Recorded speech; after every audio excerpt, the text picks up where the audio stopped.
o embalo da Flipo, fogo da vida, exalta merecida, expressão cultural, porto de galinhas, nossa escrita, seja concebida ao calor verbal. O embalo da Flipo, fogo da vida, exalta merecida, expressão cultural, porto de galinhas, nossa escrita, seja concebida ao calor verbal.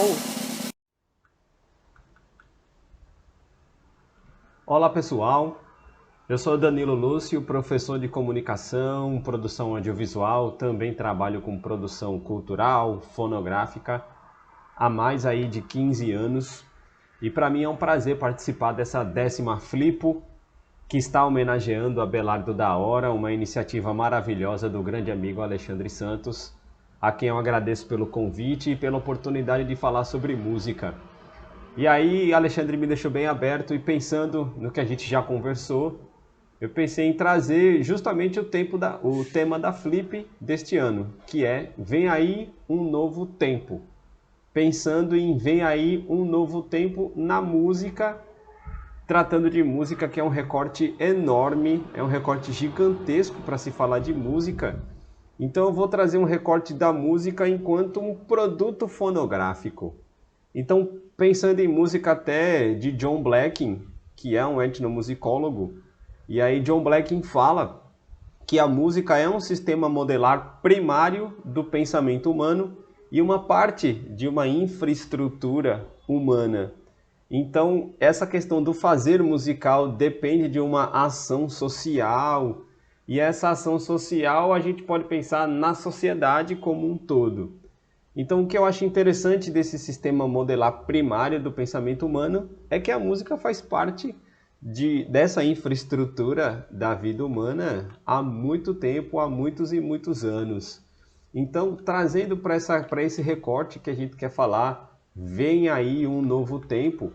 Para falar do que vem aí, a gente precisa fazer uma lembrança do passado muito rapidamente, em que a música tornou-se um produto quando veio esse conceito de indústria fonográfica, que aí a indústria tinha a fabricação dos discos, o estúdio, os músicos, a televisão, o rádio. Então detinha todo um circuito de mercado fonográfico, e aí partindo disso a música tornou-se um produto e era um objeto. As pessoas compravam um vinil, posteriormente compravam fitas cassete, que compravam CDs, e aí fazendo um resumo do resumo muito rápido, a gente chega no MP3, naquela briga do Napster, e quando entra essas questões tecnológicas na música. Então, vem aí um novo tempo, me reflete a pensar como essa música estará daqui a 5 anos, daqui 2 anos, como que esse consumo musical ele se dará. E é aí que eu me apego a discutir o que vem por aí na música, vem aí um novo tempo. Então, hoje, como é que se trata o consumo musical? O consumo musical ele já deixou de existir na massa, nessa questão da indústria, como um objeto físico. As pessoas não compram mais um disco, não compram mais um CD, e essa música ela está digitalizada. Até mesmo no período do MP3, ainda se cogitava a venda. Me recordo muito bem de algumas empresas que vendiam MP3, você ia lá e comprava em uma loja virtual. Recentemente, o próprio YouTube pediu desculpas ao seu público, que ele colocou um disco inteiro em todas as iTunes, todos os usuários de iTunes, o disco estava lá gratuitamente, mas isso foi obrigado, muitas pessoas não queriam consumir aquele disco. Então era um período em que você ainda comprava uma música, ainda se discutia o valor de quanto custaria uma música, se era R$1, trazendo para o Brasil, se seria R$10 um disco. Então ainda se tinha muito um produto físico para você comprar. Atualmente isso já deixou de existir, então a grande indústria está por um projeto de assinatura, então você assina os streamings. Então você acaba assinando Spotify, Deezer, Amazon, Apple Music, YouTube Music, enfim, existem milhares de plataformas de streaming que elas estão disponibilizando as músicas para seus assinantes poderem ouvir sem nenhum tipo de propaganda. Ou seja, nos pacotes em que a pessoa paga essa mensalidade, ela consegue escolher a música que ela quer ouvir a qualquer momento. Já o usuário gratuito, ele precisa ouvir algumas propagandas, porque é a maneira como o sistema se rentabiliza. Então, partindo disso, atualmente as grandes gravadoras entenderam esse processo e ainda dominam esse mercado. Então, para você consumir um produto, na playlist da maioria das pessoas, sempre surgem músicas de determinadas gravadoras.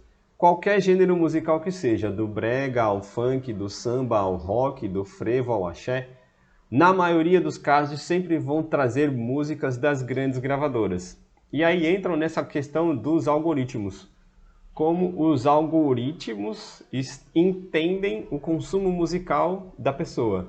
Seja esse consumo musical pago através da mensalidade, seja esse consumo musical gratuito. E aí os algoritmos começam a indicar músicas para essas pessoas escutarem.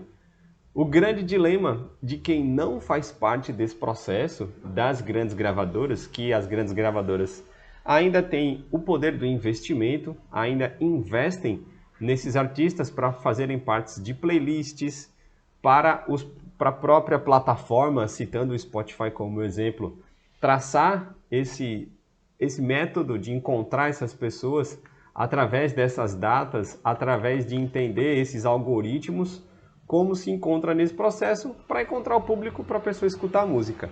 Mas aí, atualmente até se discute a democratização da música, em que qualquer um pode colocar uma música no Spotify através dos players. Então, como submeter essa música a um artista que não está dentro desse processo, ele até consegue colocar a música ali. Agora, será que os algoritmos vão fazer essa música chegar a um grande público? Eis a grande questão, e é uma questão que ainda não se tem resposta. Muitos textos, muita bibliografia já está disponível para tal, em que se discute essa ação. E aí, esse é um processo muito complexo da indústria fonográfica como um todo. Porém, o que é interessante frisar hoje, como vem aí um novo tempo, é que a indústria fonográfica, há alguns anos atrás, nem tantos anos atrás assim, vamos dizer de 5 anos para cá, tinha uma certa distância das redes sociais, não queriam que as músicas estivessem no Instagram, no TikTok, no Twitter, ainda tinha uma barreira, até que as grandes gravadoras entenderam de que é um processo sem volta. Então as redes sociais estão aí.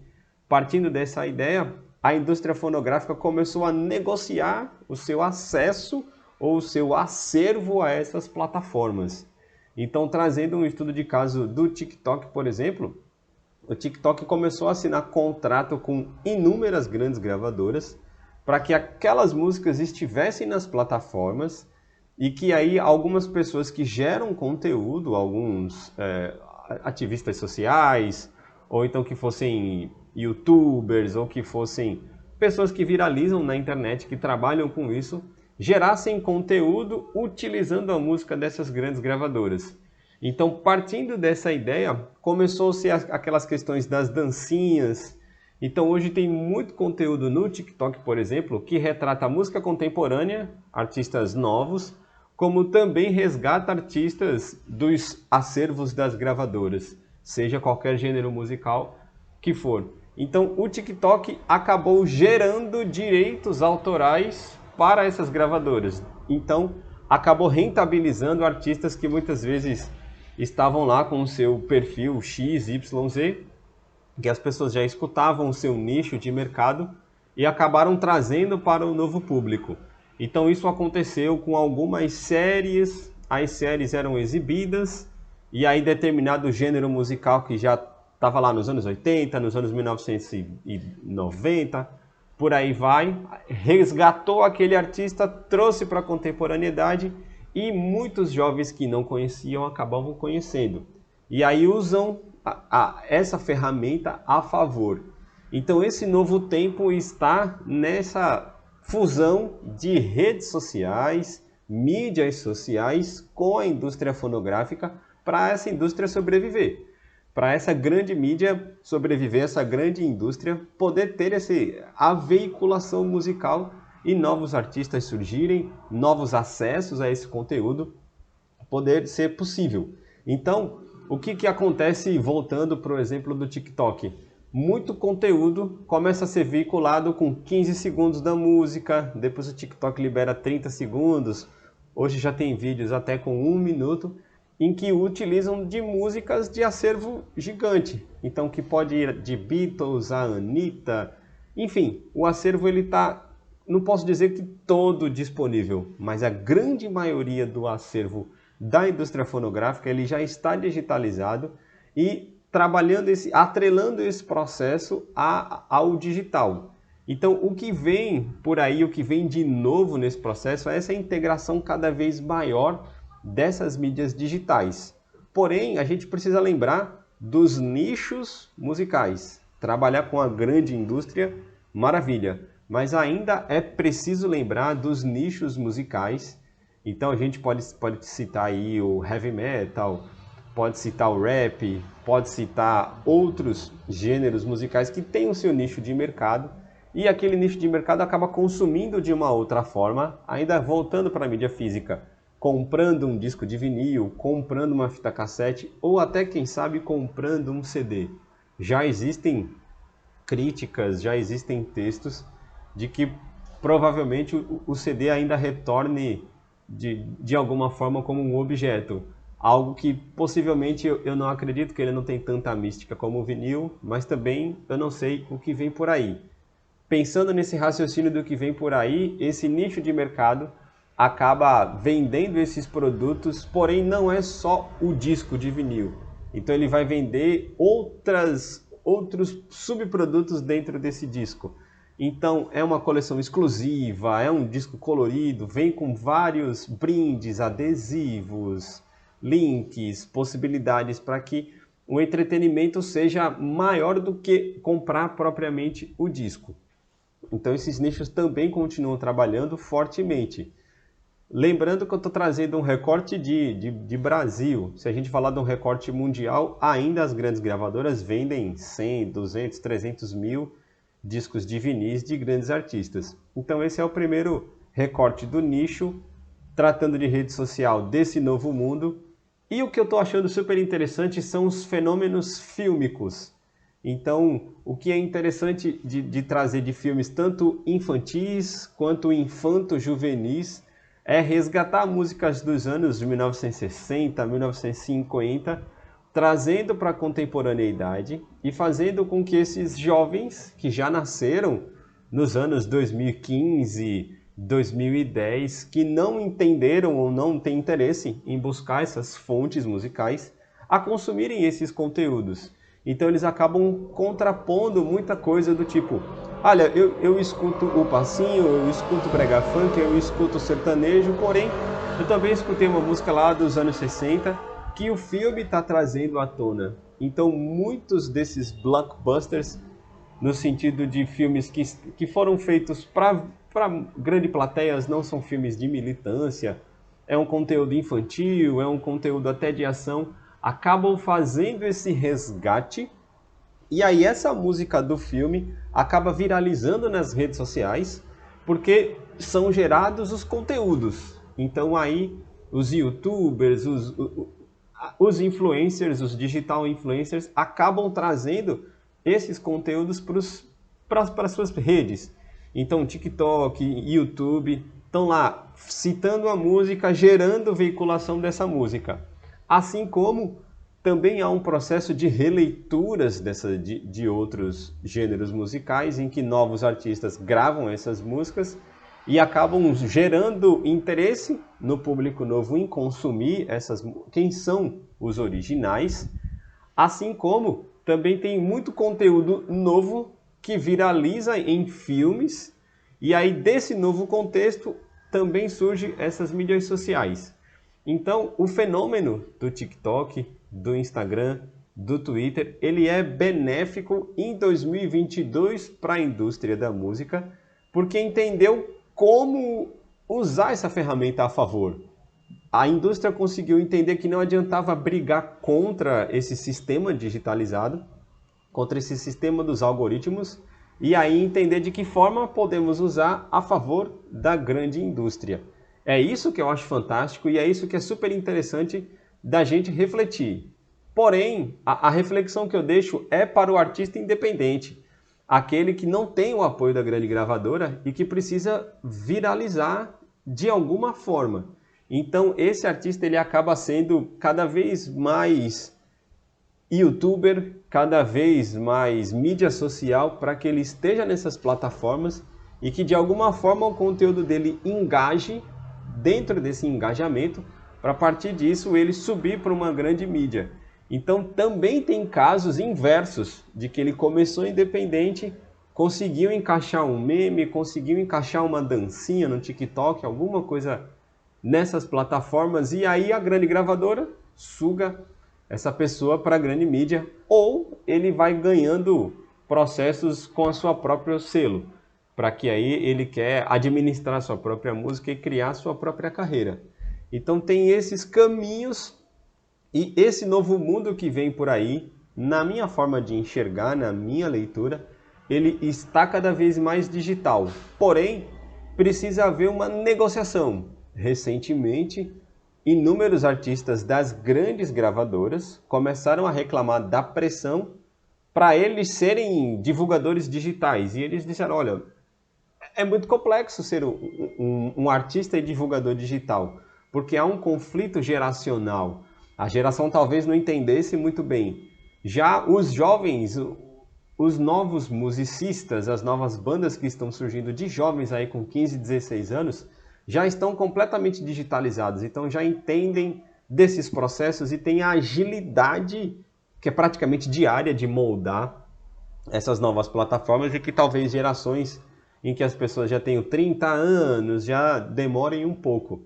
Então esse novo tempo ele está cada vez mais digital, ele está cada vez mais exposto e o mercado fonográfico ele está atento a esse processo.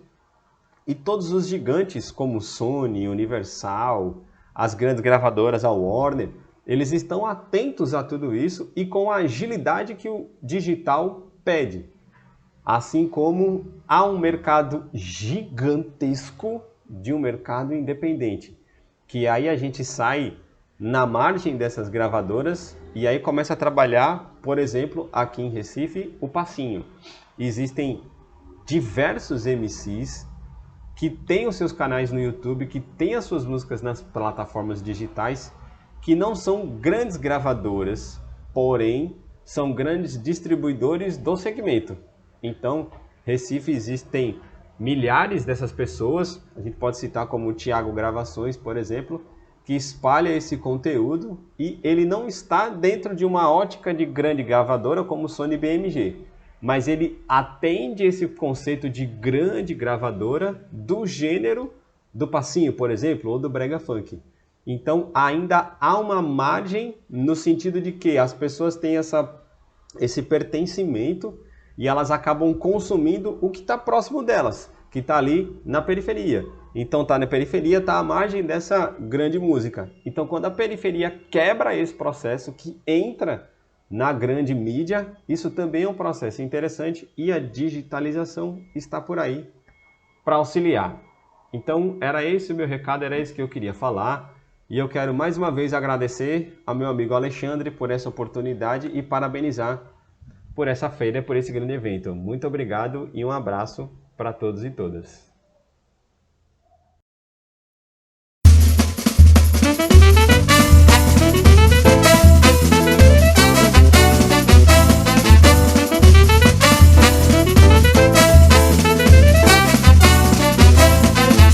O embalo da Flippo, fogo da vida, exalta merecida, expressão cultural, porto de galinhas, nossa escrita, seja concebida ao calor verbal. O embalo da Flippo, fogo da vida, exalta merecida.